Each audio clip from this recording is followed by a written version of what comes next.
Washington, New Hampshire had been a bedrock of Sabbatarianism in the late 1840s, with Sajrus and Vilijem Farnsvort, Frederik Viler and T.M. Pribl all living nearby.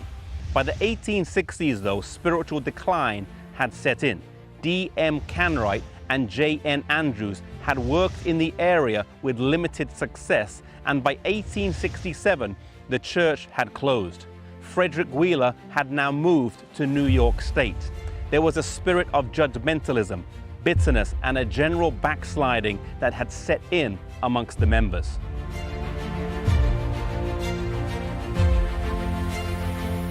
In 1867, Ellen and James White came to the area to conduct a revival series and stayed in the home of Judžin Farnsvort. Over the course of several days, they held 9 meetings, but were met with little success. It was difficult work. Some of the success stories, though, were the reconversion of Worcester Ball.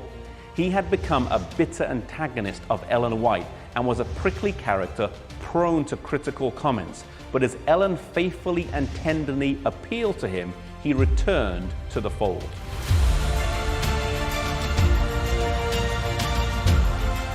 Another person in the community who was a pillar was Vilijem Farnsvort, but he had recently gone back to chewing tobacco unbeknownst to anyone.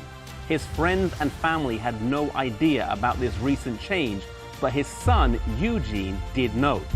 He had seen his father spitting in the snow when they were out in the woods and covering it with his foot, but he did not tell anyone and kept this to himself.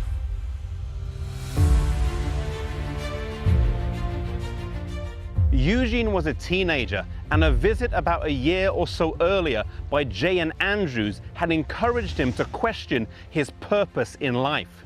He was, however, unconvinced of the prophetic gift of Ellen Vajt, but now she was in town, he had the perfect opportunity to test this out.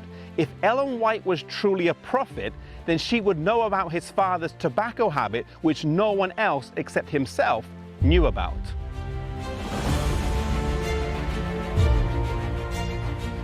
As she was speaking personally to those present, some words of rebuke, some encouragement, she turned and looked at Vilijem Farnsvort and gave a pointed testimony about his use of both pork and tobacco whilst appearing to be a faithful defender of the faith.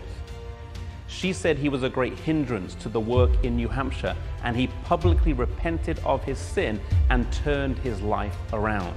At those meetings, 18 young people would give their lives to Jesus, 9 of which would go on to be full-time workers for the church, one of which was Judžin Farnsvort, making those meetings in Christmas 1867 a significant turning point in this area and the lives of those present.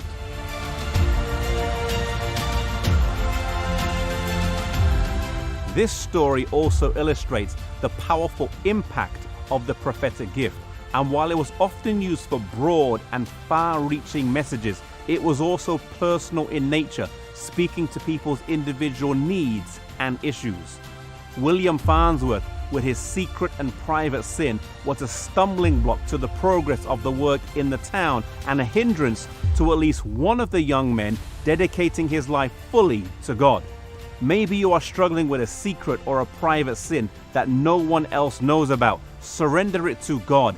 Dedicate your life to Him and allow His power to rule in your life.